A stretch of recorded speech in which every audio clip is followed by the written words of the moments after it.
बिना भक्ति के, बिना साधना के भगवान मिलने वाले नहीं है। आप कुछ न कर सको, नारायण भगवान को प्रसन्न करना हो तो कम से कम एकादशी का व्रत कर लिया करिए।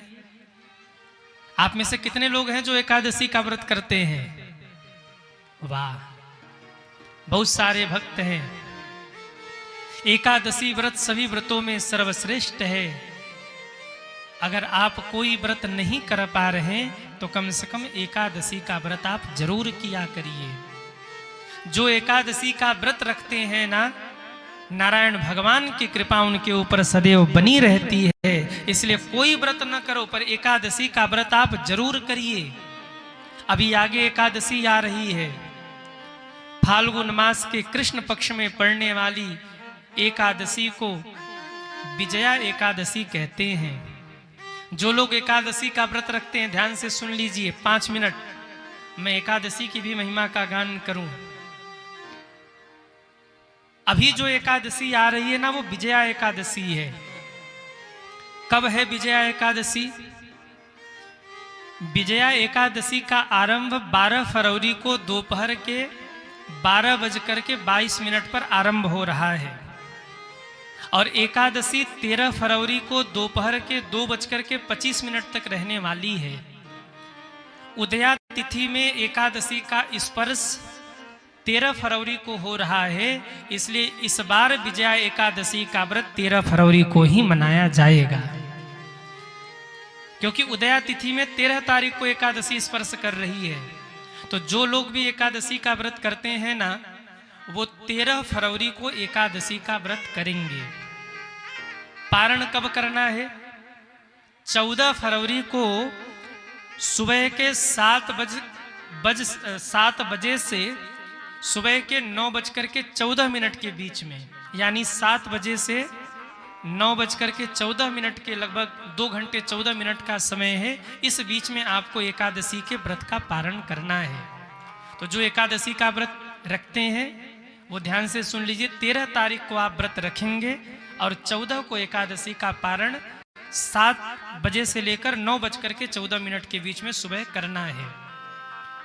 कोई व्रत करो न करो, आप एकादशी का व्रत जरूर करिए।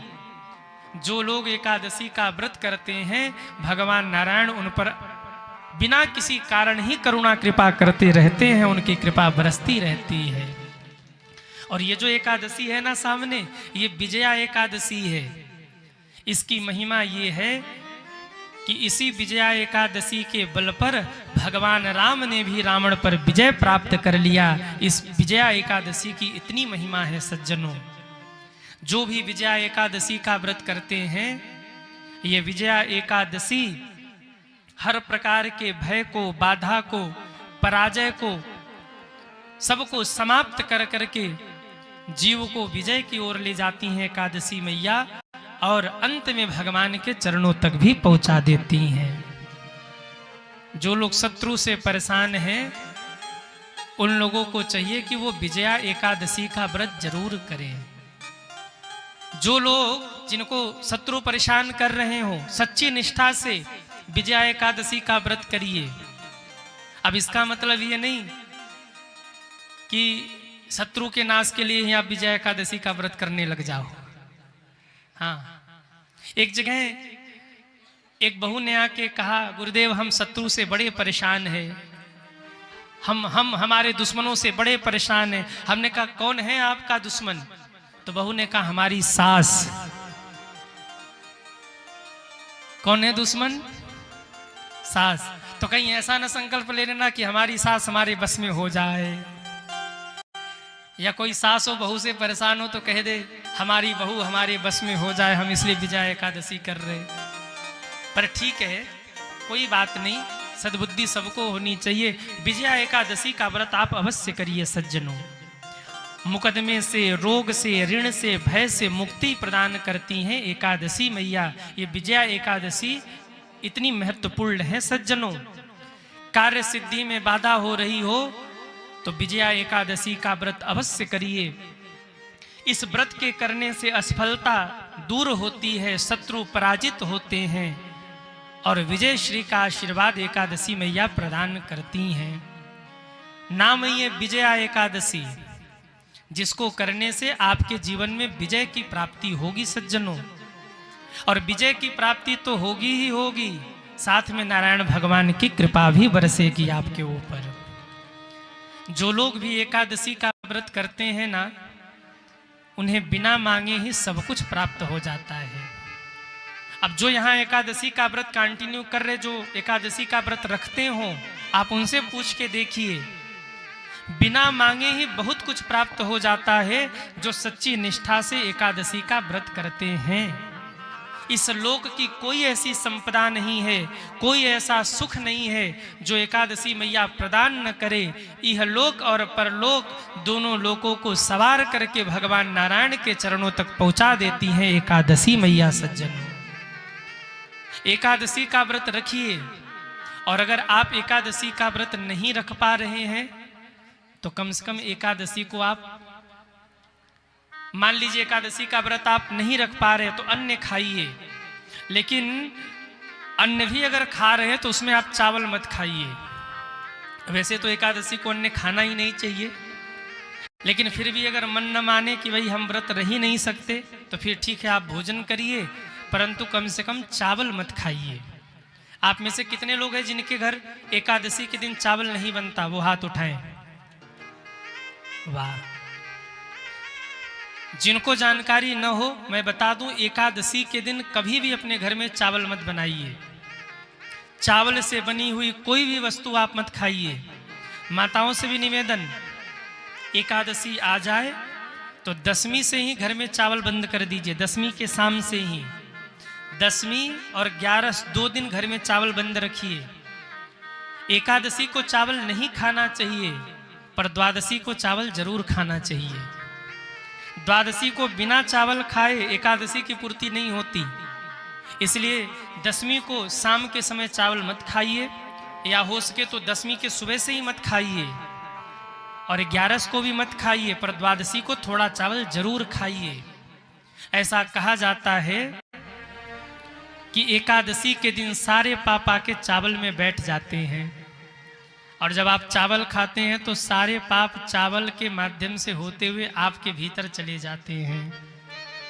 इसलिए एकादशी के दिन चावल खाने से बचिएगा। पर कभी आप जगन्नाथपुरी चले जाओ, तो अगर आप जगन्नाथ जी चले गए और उस दिन एकादशी है, चावल का प्रसाद आपको मिल गया, तो वहां चावल का प्रसाद आप खा सकते हैं। क्योंकि जगन्नाथ जी में एकमात्र विश्व में ऐसा स्थान है, जगन्नाथ जी, जगन्नाथ भगवान के यहाँ एकादशी के दिन भी चावल खाया जाता है। वहाँ एकादशी का प्रभाव नहीं है, वहाँ एकादशी उल्टी टंगी है। इसलिए जगन्नाथ महाप्रभु को एकादशी के दिन भी चावल का भोग लगता है। कर्माबाई के कारण, कर्माबाई भगवान को खिचड़ी खिलाती थी, और भगवान जगन्नाथ जी को खिचड़ी बहुत, कर्माबाई के हाथ की खिचड़ी बहुत प्रिय लगते। आज भी उन्हें खिचड़ी का भोग लगता है। पर आप घर पे हैं तो कम से कम आप एकादशी के दिन चावल मत खाइए। इस दिन भगवान विष्णु का पूजन करिए, लक्ष्मी माँ का पूजन करिए, और अगर हो सके तो दिन भर ओम नमो भगवते वासुदेवाय का जप करिए। अगर आप गुरुमुखी हैं तो गुरु ने आपको जो मंत्र दिया है, एकादशी के दिन पूरे दिन आप गुरु मंत्र का जप करते रहिए मन ही मन। रात में जितना अधिक से अधिक समय तक हो सके आप जग करके एकादशी के दिन भगवान के नाम का कीर्तन करिए, उनका चिंतन करिए, भगवान की सेवा करिए। वैसे तो एकादशी का व्रत 3 दिन का होता है। दशमी से व्रत का शुरू होता है।